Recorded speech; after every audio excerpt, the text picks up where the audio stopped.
Hamas युद्ध की तबाही दुनिया को डरा रही है। गाजा बारूदी कब्रिस्तान में बदल चुका है, लेकिन हमास सरेंडर करने को तैयार नहीं, क्योंकि हमास के साथ हर गुजरते दिन के साथ एक नया आतंकी संगठन जुड़ता जा रहा है। लेबनान के हिजबुल्लाह के बाद यमन के हूती लड़ाकों ने इजराइल पर हल्ला बोल दिया है। इजराइल पर ड्रोन से मिसाइल दागने वाले हूती लड़ाके अमेरिका से भी सीधे टक्कर ले चुके हैं। हूती फाइटर्स ने अमेरिका, सऊदी अरब और संयुक्त अरब अमीरात की संयुक्त सेना को कई साल तक युद्ध में उलझाए रखा है और अब ये लड़ाके इजराइल की जंग में कूद पड़े हैं।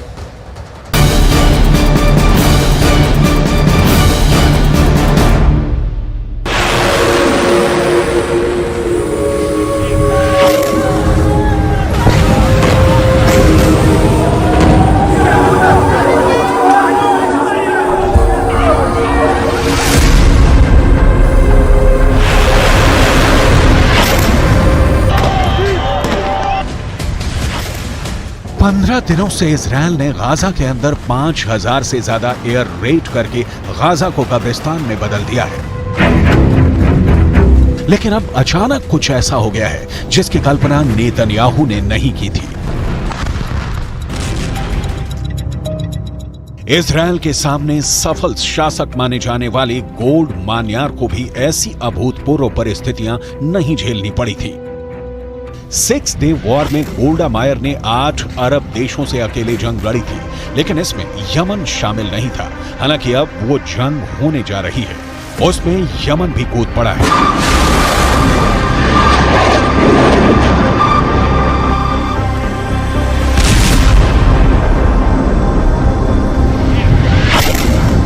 यमन के हूथी विद्रोहियों ने 2 मिसाइलें लॉन्च करके अपनी ताकत दिखा दी है।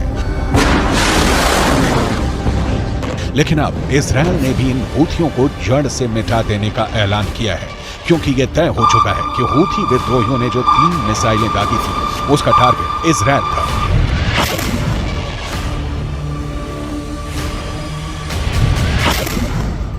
जिसके बाद से इजरायल डिफेंस फोर्सेज ने यमन में हूथी रेबल्स के अड्डों को तबाह करने की सीधी चेतावनी दे डाली है।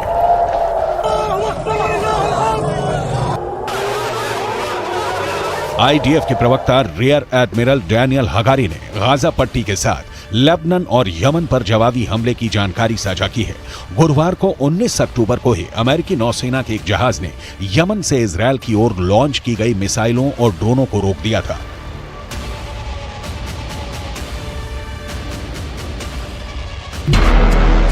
अमेरिका के रक्षा विभाग पेंटागन ने दावा किया था कि हूथी ने इजरायल के खिलाफ ड्रोन भी छोड़े थे। मतलब इजरायल का एक और पुराना दुश्मन जंग के मैदान में है। हमास की तरह इजरायल के इस दुश्मन को ईरान ने ही खड़ा किया है। ईरान से ही हमास और हूथी को खाद्य पानी मिलता है। We cannot say for certain what these missiles and drones were targeting, but they were launched from Yemen, heading north along the Red Sea, potentially towards targets in Israel. Our defensive response was one that we would have taken for any similar threat in the region, where we're able to do so against our interest personnel and our partners. Israel पर हमले के साथ ही खाड़ी में मौजूद अमेरिकी सैन्य अड्डों को भी मिसाइल और ड्रोन से दहलाना शुरू कर दिया गया है। इराक में अमेरिकी बेस ऐन अल असद पर रॉकेट और ड्रोन दागे गए। इस बारूदी अटैक की गूंज इराक में काफी दूर तक सुनी गई। इस हमले के बाद इराक की सेना ने सैन्य अड्डे के आसपास के इलाके को बंद कर तलाशी अभियान चलाया। मीडिया रिपोर्ट्स में अमेरिकी अधिकारी के हवाले से हमले में 2 रॉकेट के इस्तेमाल की पुष्टि भी हुई है। यानी इजरायल के साथ अब अमेरिका पर हमले शुरू हो चुके हैं। जिन 3 खूंखार संगठनों से इजरायल को एक साथ भिड़ना पड़ेगा, इन तीनों संगठनों के टॉप कमांडरों के चेहरे भी देख लीजिए।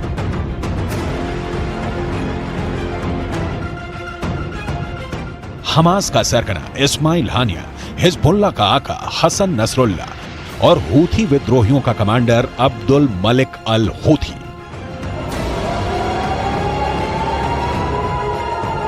गाजा का चप्पा चप्पा दहल रहा है। गाजा की गलियां बारूद से सनी हुई हैं। गाजा का 30% हिस्सा मटिया मेट हो चुका है। गाजा के मकान कब्रिस्तान बन चुके हैं। गाजा में कोहराम कब थमेगा? ये खूनी संघर्ष गाजा से निकलकर कितने देशों की तबाही लाएगा? इजराइल इसका सीधा जवाब देता है। हमास के अंत तक जंग चलेगी। हमास इसका सीधा जवाब फिलिस्तीन की आजादी तक देता है। वहीं हमास समर्थक हूथी इस जंग का अंत पूरे मिडल ईस्ट से अमेरिका की विदाई तक देता है। जाहिर है हूथी का मंसूबा तमाम संगठनों से ज्यादा बड़ा है। यही नहीं, हूथी विद्रोहियों की ताकत और हमले के तरीके भी सबसे भयानक है। हूथी विद्रोही कितने खतरनाक हैं, इसका पता 2019 के हमले से लगता है।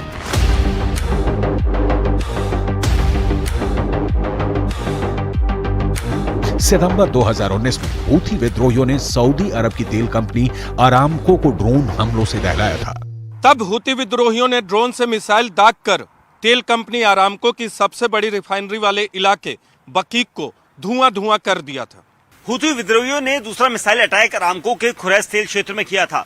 इन हमलों में इस्तेमाल हथियारों की निशानदेही मेड इन ईरान हुई थी। सऊदी अरब के तेल के कुओं को हूथी विद्रोही फरवरी 2021 में भी मिसाइल हमले से जलाकर खाक कर चुके हैं।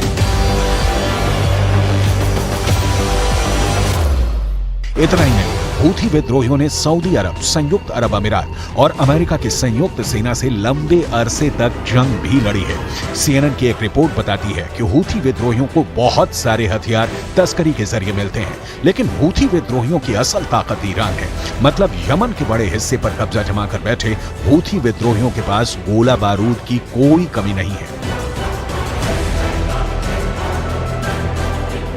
हूथी विद्रोहियों के हक में एक बात और है, वो ये कि अब संयुक्त अरब अमीरात से इस संगठन की कोई दुश्मनी भी नहीं है।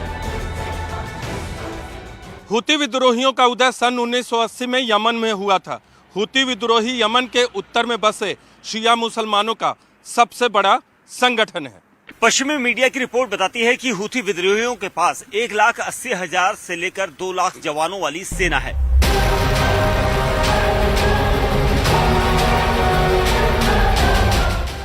हूथी सेना के ये जवान टैंक चलाने, एंटी टैंक गाइडेड मिसाइल चलाने, लंबी दूरी की बैलिस्टिक मिसाइल चलाने से लेकर हर तरह के आधुनिक हथियार चलाने में माहिर हैं। दरअसल ईरान शिया बहुल देश है और हूथी मुस्लिम भी इसी समुदाय से आते हैं। शिया समुदाय से आने वाले हूथियों की यमन में बढ़ती ताकत से सुन्नी बहुल सऊदी अरब और UAE में घबराहट बढ़ी हुई है। अमेरिका और ब्रिटेन की मदद से हूथी विद्रोहियों के खिलाफ हवाई और जमीनी हमले होते रहते हैं और हूथी विद्रोहियों को जब मौका मिलता है, संयुक्त अरब अमीरात को निशाना बनाते रहते हैं।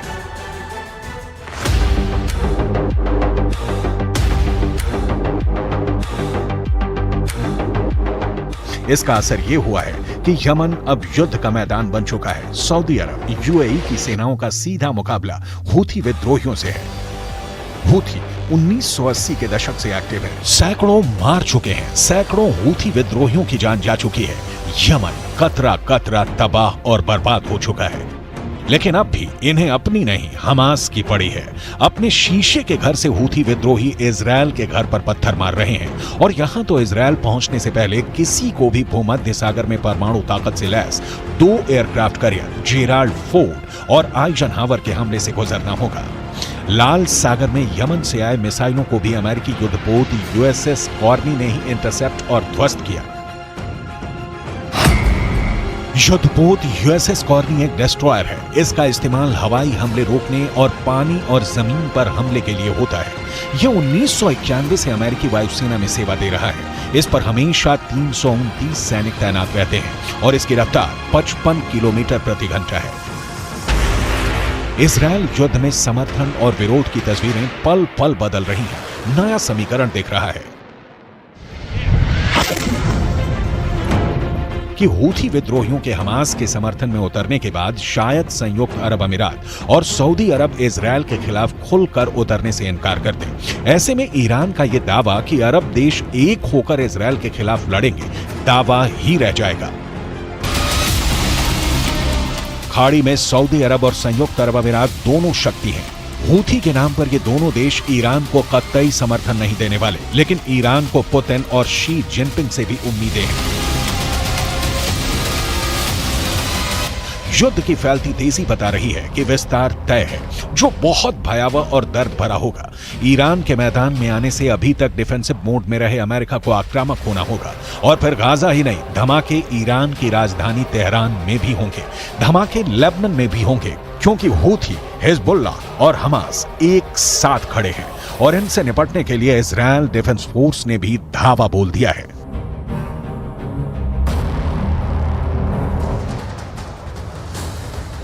तो देखिए, इजराइल लगातार अब हमास पर हमले कर रहा है, लेकिन यहाँ पर बाइडेन की डबल गेम भी सामने आ रही है। तो बाइडेन किस तरीके से डबल गेम खेल रहे हैं? यूं तो वो लगातार कहते रहे हैं कि वो इजराइल के साथ हैं, वेपन्स भी इजराइल को पहुंचाए जा रहे हैं, लेकिन इन सब के बीच में बाइडेन का क्या है डबल गेम? रिपोर्ट आती है।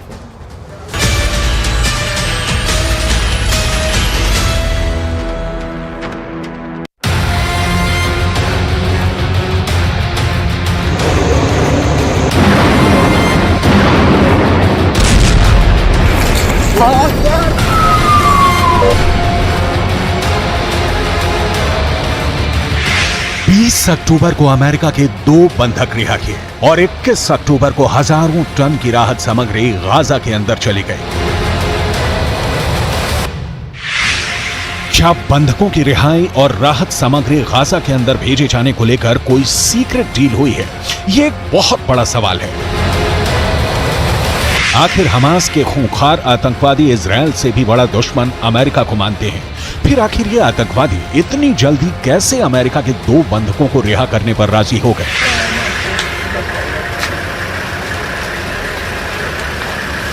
ये वो सवाल है जिसके जवाब से बड़ा कूटनीतिक गेम डीकोड होने वाला है।